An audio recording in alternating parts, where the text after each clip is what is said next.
A ideia de que camponesas, mulheres cujas vidas já eram pautadas pela dureza do trabalho na terra e pela precariedade da existência pré-industrial, pudessem um dia olhar para o acampamento inimigo e o chamarem de paraíso na terra, soa, à primeira vista, como uma blasfêmia, uma traição inconcebível. É uma imagem que desafia a nossa compreensão intuitiva da guerra, da lealdade e da própria natureza humana.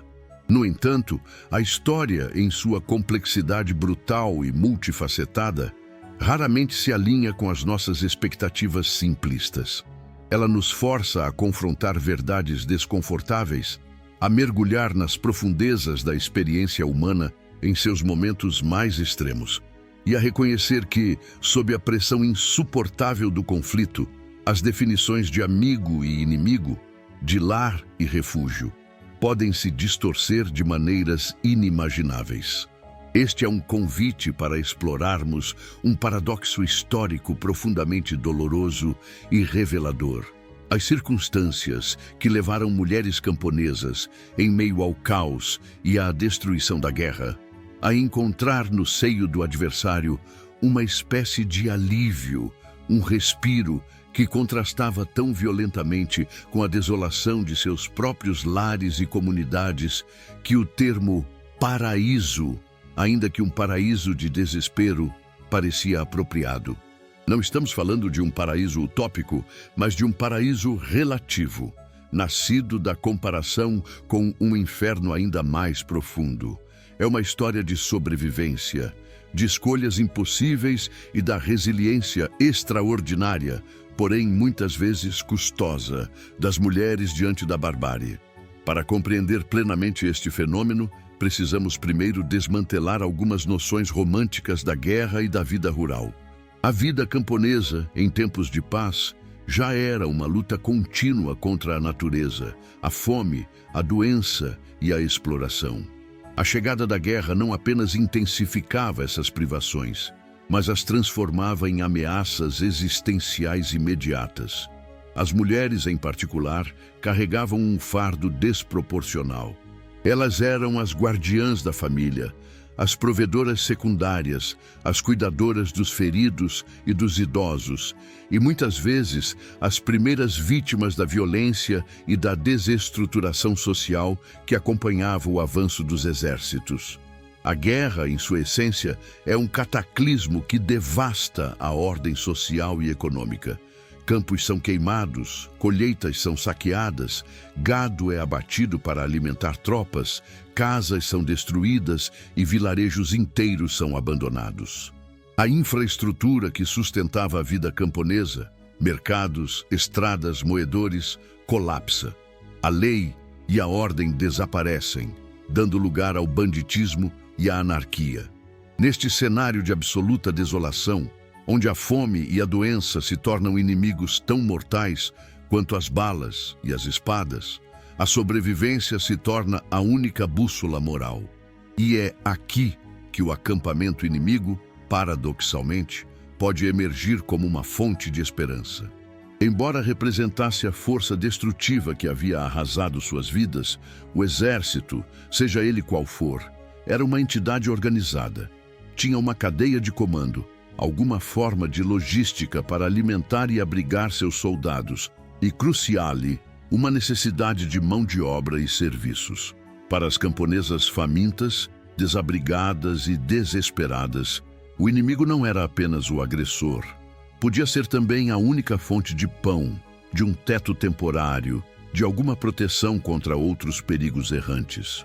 Vamos mergulhar nas profundezas da história para explorar os contextos específicos em que essas chamadas paraísos puderam surgir. Começaremos com os conflitos da Era Moderna, onde os exércitos itinerantes eram a norma, passando pelas guerras napoleônicas, as guerras civis do século XIX e chegando às guerras mundiais e aos conflitos de guerrilha do século XX, onde a linha entre combatente e civil se tornou cada vez mais tênue e a sobrevivência das mulheres camponesas atingiu níveis de complexidade e desespero sem precedentes. A Guerra dos 30 Anos, 1618-1648, é talvez um dos exemplos mais vívidos e brutais do impacto devastador da guerra sobre as populações civis, especialmente as camponesas.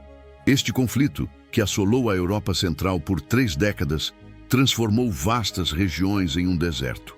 Exércitos mercenários, muitas vezes mal pagos e indisciplinados, viviam da terra, saqueando aldeias, destruindo colheitas e aterrorizando a população. A distinção entre amigo e inimigo era fluida.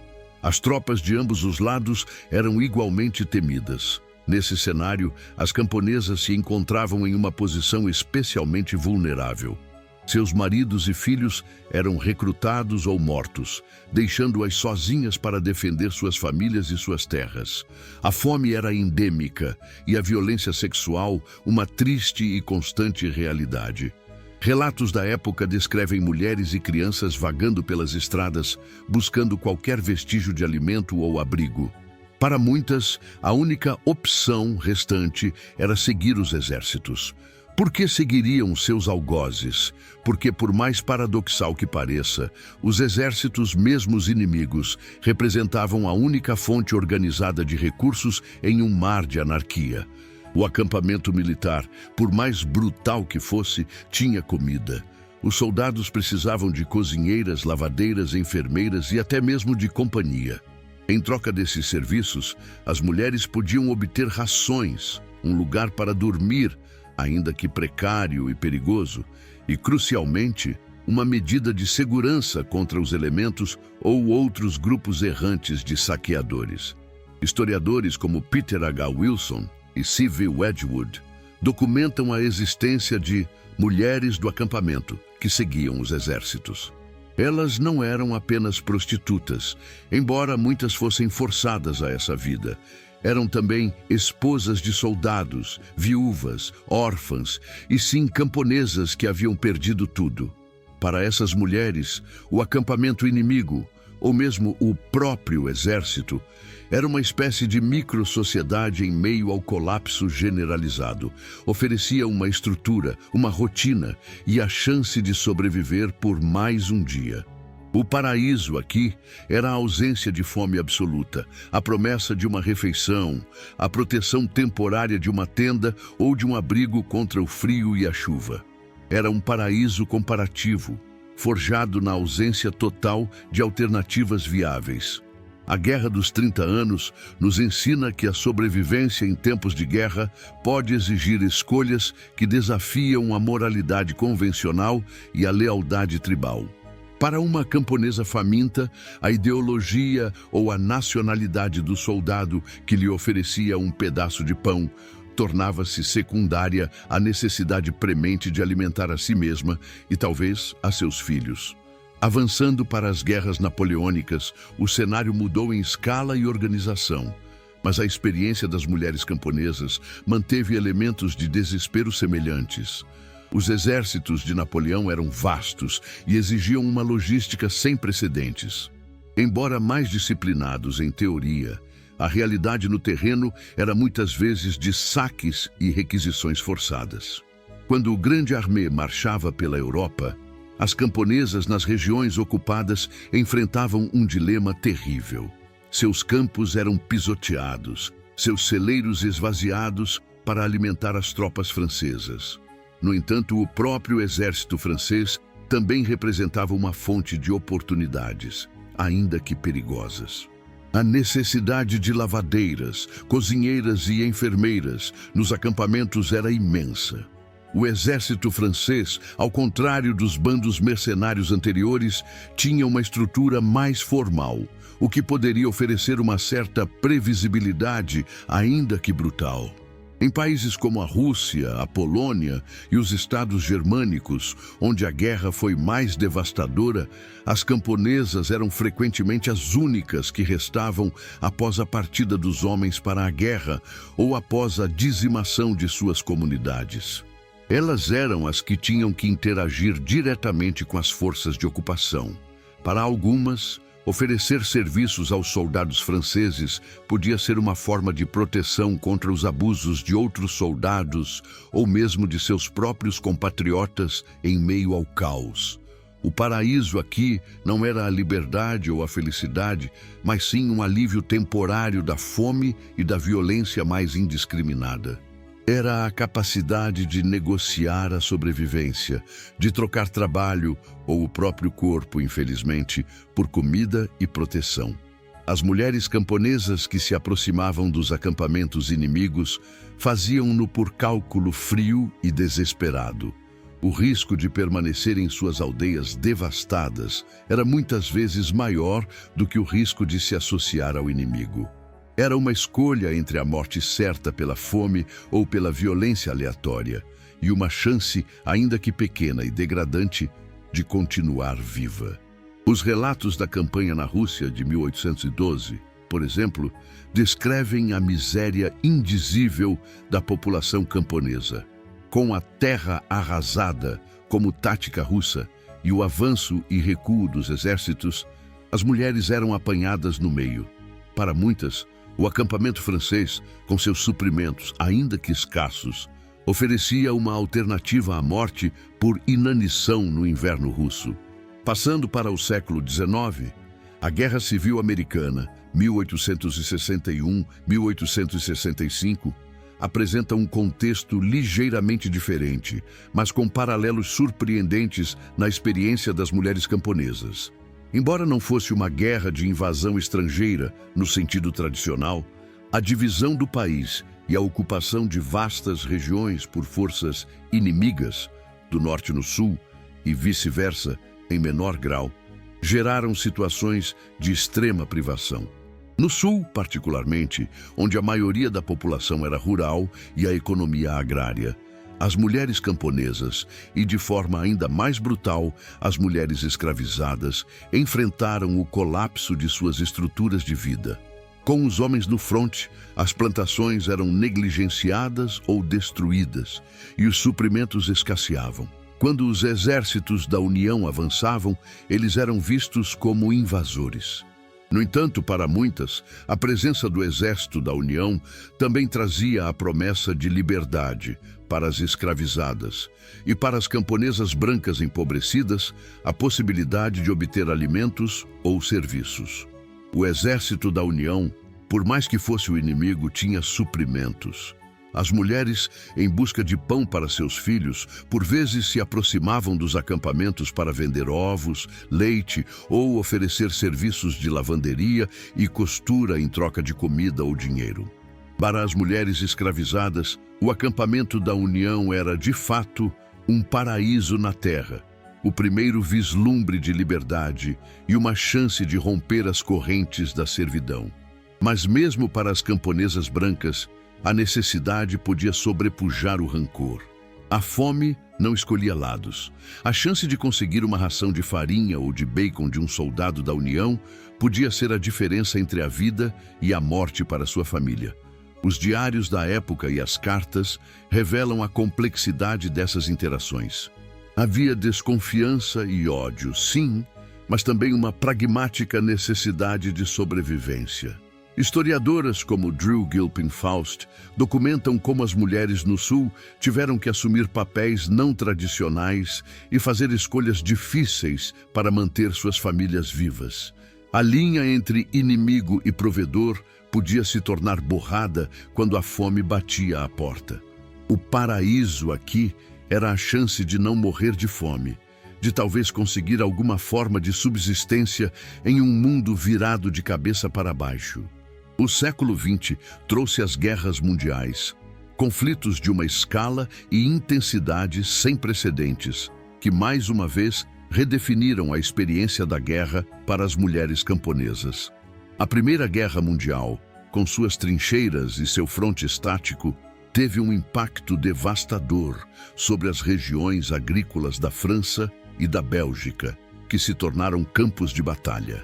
As camponesas nessas áreas enfrentaram a destruição de suas terras e a ocupação por exércitos estrangeiros, principalmente alemães. Sob ocupação, a vida se tornou uma luta constante, As colheitas eram confiscadas, os homens eram levados para o trabalho forçado e as mulheres eram deixadas para lidar com a escassez, a doença e a presença constante do inimigo. No entanto, mesmo nesse cenário, o acampamento alemão podia, paradoxalmente, oferecer certas vantagens relativas. Os soldados alemães precisavam de alimentos frescos, de lavanderia e de outros serviços. Para as camponesas desesperadas, oferecer esses serviços, ainda que para o inimigo, era uma forma de obter rações, um pequeno pagamento, ou até mesmo alguma proteção contra o caos circundante. Relatos de mulheres nessas zonas ocupadas descrevem a ambivalência de suas interações com os soldados alemães. Havia medo e ressentimento, mas também uma necessidade pragmática de coexistir e, em alguns casos, de negociar a sobrevivência. O paraíso aqui era a capacidade de manter um mínimo de subsistência em meio à desolação total, de evitar a fome mais extrema que assolava aqueles que não tinham meios de interagir com as estruturas de poder dos ocupantes. A Segunda Guerra Mundial, em particular no fronte oriental, levou a experiência das camponesas a um novo patamar de horror e complexidade. A guerra entre a Alemanha nazista e a União Soviética foi uma guerra de extermínio, com uma brutalidade ideológica que visava a destruição de populações inteiras. As camponesas soviéticas, que constituíam a vasta maioria da população rural, foram as principais vítimas dessa guerra total. Quando a Wehrmacht avançou sobre a União Soviética, milhões de camponesas se viram sob ocupação nazista. A política alemã de terra arrasada e de exploração total dos recursos significava fome e morte para a população local. No entanto, os soldados alemães, por mais ideologicamente motivados que fossem, ainda eram humanos com necessidades básicas. Eles precisavam de comida fresca, de lavanderia e, em muitos casos, de companhia feminina. Para as camponesas soviéticas, cujas aldeias haviam sido queimadas, cujos homens haviam sido mortos ou levados para o fronte, e que enfrentavam a fome extrema imposta pela política de confisco de alimentos alemã, a interação com o inimigo era, para muitas, a única chance de sobrevivência. O paraíso do acampamento alemão não era um paraíso de liberdade ou de justiça, mas um paraíso de pão, de um teto temporário, de uma relativa segurança contra o frio e a fome que assolavam o campo aberto. Historiadoras como Svetlana Alexievich, em A Guerra Não Tem Rosto de Mulher, coletaram depoimentos que revelam a complexidade dessas interações. Mulheres que, por desespero, ofereciam serviços aos alemães em troca de comida para seus filhos, ou que eram forçadas à prostituição para sobreviver. Esses relatos são dolorosos, mas cruciais para entender a profundidade do dilema moral e existencial que essas mulheres enfrentavam. A lealdade à pátria, ou a ideologia, tornava-se um luxo inatingível quando a fome ameaçava a vida de seus filhos. As camponesas não viam os alemães como bons, mas como a única fonte de recursos em um cenário de colapso total. O contraste entre a miséria absoluta de suas aldeias e a relativa abundância, ainda que precária, dos acampamentos alemães era tão marcante que a metáfora do paraíso se tornava compreensível, ainda que trágica. Era um paraíso forçado, um paraíso de sobrevivência em meio ao inferno. A sociedade soviética do pós-guerra, por sua vez, muitas vezes estigmatizava essas mulheres, acusando-as de colaboracionismo, sem compreender plenamente as escolhas impossíveis que elas foram forçadas a fazer. Além dos grandes conflitos mundiais, os cenários de guerra civil e de guerrilha no século XX e XXI também oferecem exemplos desse fenômeno. Nestes contextos, a linha entre combatente e civil é ainda mais borrada, e o controle territorial é fluido e contestado. As camponesas são frequentemente apanhadas no fogo cruzado, sofrendo abusos de múltiplos lados. Na Guerra Civil Espanhola, 1936-1939, por exemplo, em regiões onde a fome era rampante devido à interrupção da produção agrícola e aos bloqueios, as mulheres camponesas se viam em situações desesperadoras. Quando um lado militar, seja republicano ou nacionalista, ocupava uma área, suas tropas, por mais que fossem o inimigo para uma parte da população, eram a única fonte de alimentos e de alguma ordem. Oferecer serviços como lavanderia, cozinha ou informações, muitas vezes sob coação, podia ser uma tática de sobrevivência.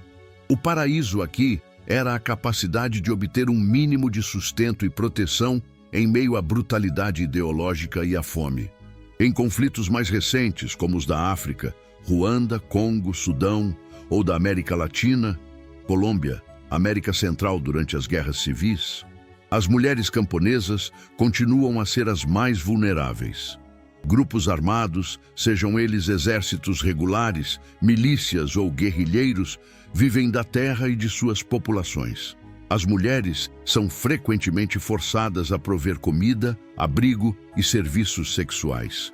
Em alguns casos, a associação com um grupo armado, mesmo que inimigo ou opressor, pode oferecer uma ilusão de proteção contra outros grupos ainda mais brutais ou contra o caos generalizado.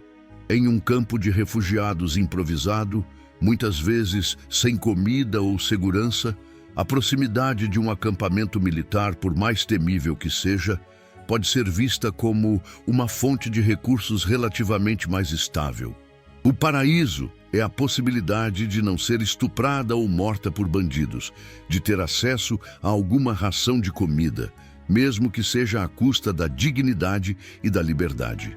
A experiência das mulheres camponesas nessas situações é uma lição de pragmatismo brutal. A ideologia, a nacionalidade, a lealdade tribal, tudo isso se torna secundário diante da necessidade premente de sobreviver e de proteger a família. O termo paraíso é, obviamente, uma hipérbole de desespero. Nenhuma dessas mulheres encontrou felicidade ou contentamento genuíno nos acampamentos inimigos.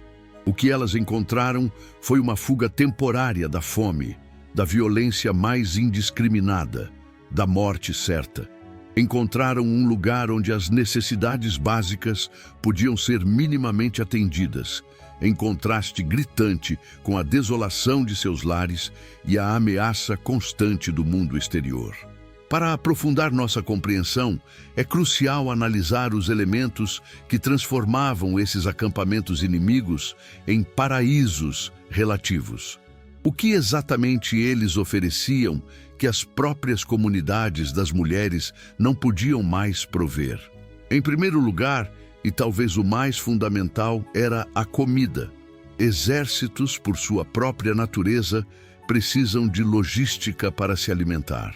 Mesmo exércitos mal supridos geralmente tinham mais acesso a alimentos do que as populações civis nas zonas de guerra, que tinham suas colheitas destruídas ou confiscadas. Para uma camponesa cuja família estava morrendo de fome, a chance de conseguir um pedaço de pão, um punhado de grãos ou uma porção de carne em troca de trabalho ou serviços era um imperativo de vida ou morte. O acampamento inimigo, com seus estoques militares, tornava-se um oásis de sustento em um deserto de fome. A visão de uma panela fumegante, por mais simples que fosse seu conteúdo, podia ser a imagem mais próxima de um paraíso que essas mulheres veriam. Em segundo lugar, a segurança relativa. Embora os acampamentos militares fossem perigosos por si só, repletos de violência, doença e exploração, eles também ofereciam uma forma de segurança contra ameaças ainda maiores. Fora dos acampamentos, as zonas de guerra eram frequentemente dominadas por bandidos, desertores e milícias errantes que não tinham disciplina ou cadeia de comando. Esses grupos eram muitas vezes mais brutais e menos previsíveis do que um exército regular.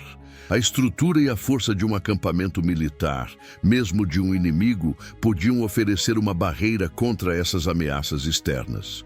Para uma mulher e seus filhos, o perigo dentro do acampamento podia ser preferível ao perigo descontrolado do mundo exterior. A presença de sentinelas de uma hierarquia, por mais opressora que fosse, significava um grau de ordem que havia desaparecido de suas aldeias. Em terceiro lugar, a oportunidade de trabalho. Exércitos em campanha precisam de uma vasta gama de serviços. Lavar roupas, cozinhar, limpar, cuidar dos feridos, transportar suprimentos, tudo isso era necessário. As camponesas, com suas habilidades práticas e sua resiliência, podiam preencher essas lacunas. Em troca, elas recebiam não apenas comida, mas às vezes também um pequeno pagamento, o que lhes permitia adquirir outros bens essenciais ou, mais raramente, enviar algo para a família. Esse trabalho, por mais humilhante ou perigoso que fosse, lhes dava um propósito e um meio de subsistência, algo que havia sido arrancado de suas vidas em suas próprias comunidades. A dignidade de ser útil, mesmo para o inimigo, podia ser um pilar psicológico em meio ao desespero. Em quarto lugar, a proteção contra os elementos e abrigo.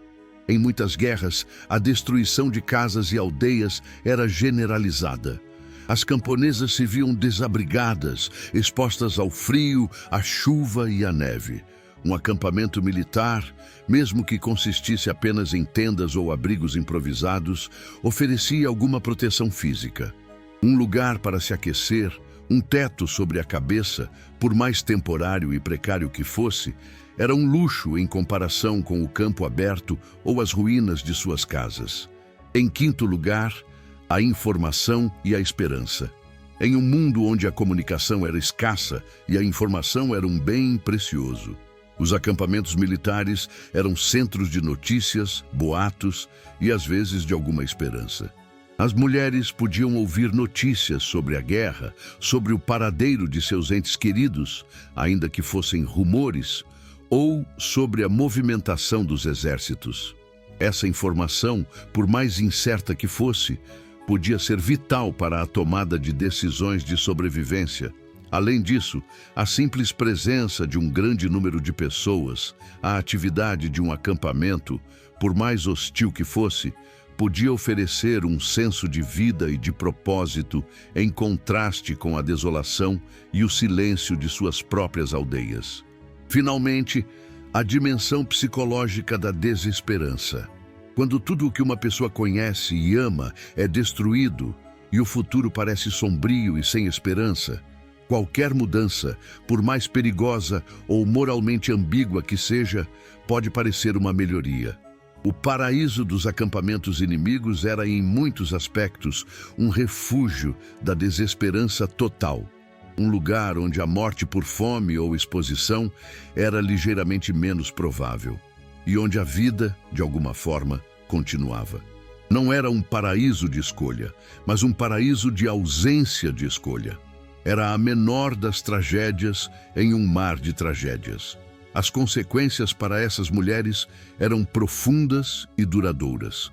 A associação com o inimigo, mesmo que fosse uma questão de sobrevivência, muitas vezes resultava em estigma social e ostracismo após o fim do conflito. Eram rotuladas como colaboradoras, traidoras ou, na melhor das hipóteses, como mulheres fáceis. Essa estigmatização podia durar por toda a vida, afetando suas chances de casamento, sua posição na comunidade e a reputação de seus filhos. A sociedade, em sua ânsia de simplificar a complexidade moral da guerra, muitas vezes falhava em reconhecer as circunstâncias impossíveis que levaram essas mulheres a fazerem as escolhas que fizeram. Além do estigma social, o trauma psicológico era imenso. A violência, a exploração sexual, a constante ameaça, a perda de entes queridos, a fome e a degradação, tudo isso deixava cicatrizes profundas. Muitas dessas mulheres carregavam um fardo de culpa e vergonha, mesmo quando suas ações eram ditadas pela mais pura necessidade de sobrevivência. A memória do paraíso do acampamento inimigo era para elas uma memória amarga, um lembrete de um tempo em que foram forçadas a sacrificar sua dignidade e, às vezes, sua própria identidade para simplesmente continuar vivas. A história dessas camponesas nos convida a uma reflexão mais profunda sobre a guerra e suas vítimas. Ela nos força a olhar para além das narrativas heróicas e dos vilões claros para o cinzento e complexo terreno da sobrevivência humana. Ela nos lembra que, em tempos de conflito extremo, a moralidade se torna fluida e as escolhas que as pessoas fazem são muitas vezes ditadas por imperativos biológicos e psicológicos que transcendem a lealdade política ou nacional. Ao estudar as mulheres em conflitos históricos, é essencial que evitemos julgamentos anacrônicos e que busquemos compreender a totalidade da experiência humana. As camponesas que chamaram o acampamento inimigo de paraíso na terra não eram traidoras ou colaboradoras por escolha. Eram mulheres que, diante da aniquilação total, encontraram uma fresta de esperança, um respiro em meio ao inferno, e que pagaram um preço altíssimo por essa sobrevivência. Suas histórias são um testemunho da resiliência indomável do espírito humano, mas também um lembrete sombrio dos custos incalculáveis da guerra, especialmente para aqueles que estão na sua periferia, mas são, paradoxalmente, os mais afetados. Para encerrar nossa jornada por este tema tão delicado e crucial, é fundamental reiterar que a designação paraíso na terra, atribuída por algumas camponesas ao acampamento inimigo, não era um sinal de aprovação ou de contentamento, mas sim um grito de desespero, uma medida da profundidade do inferno de onde vinham. Era um termo cunhado na comparação com a miséria absoluta, com a fome extrema, com a anarquia total que consumia seus próprios lares e vilarejos. A vida dentro do acampamento, por mais perigosa, degradante e desumana que fosse, oferecia em contraste um mínimo de estrutura, uma chance de obter comida e, em alguns casos, uma relativa proteção contra perigos ainda maiores. A história dessas mulheres é um espelho que reflete as distorções brutais que a guerra impõe à percepção e à moralidade humanas. Ela nos ensina que a sobrevivência, em suas formas mais cruas, pode levar a alianças impensáveis e a escolhas que desafiam a lógica e a emoção em tempos de paz. Elas foram forçadas a navegar por um labirinto de horrores, onde cada passo era uma aposta e cada decisão um compromisso com o que restava de sua dignidade. A relevância dessas histórias não se limita ao passado distante. Em conflitos contemporâneos, em diversas partes do mundo, mulheres camponesas continuam a enfrentar dilemas semelhantes, buscando a sobrevivência para si e para suas famílias em meio à violência, à fome e ao colapso social. Seus testemunhos nos servem de advertência e nos convidam a uma empatia profunda, a uma compreensão das complexidades da experiência humana em seu limite. Se você foi tocado por esta exploração das escolhas impossíveis e da resiliência das mulheres em tempos de guerra, e se acredita na importância de trazer à luz essas vozes muitas vezes esquecidas da história, por favor, considere se inscrever em nosso canal. Seu apoio nos ajuda a continuar desenterrando e compartilhando essas narrativas cruciais, garantindo que as lições do passado não sejam esquecidas e que a complexidade da experiência feminina em conflito seja devidamente reconhecida e honrada.